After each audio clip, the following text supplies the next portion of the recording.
I grew up I grew up on a farm in Oregon until I was like 8, right? And then moved in the suburbs. And then I was sort of lucky enough to get to go to Yale for undergrad. And being, from essentially the provinces going to Yale, I assumed I was basically set for life.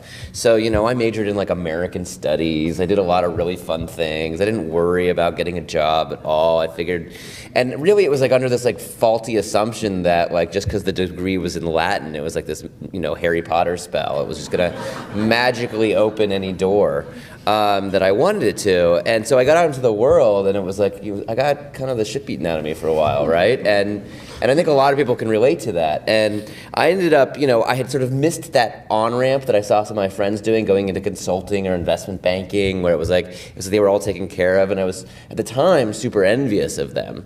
And so I started, I hustled my way into an investment management job and kind of really worked my way up. And then actually, it was really through the process of, I did the CFA, and I sort of taught myself, the CFA, and I passed all the 3 levels.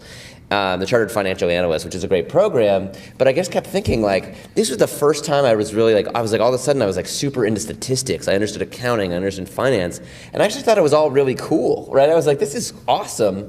Why didn't anyone sort of insist that I learn this earlier? This is incredibly empowering stuff.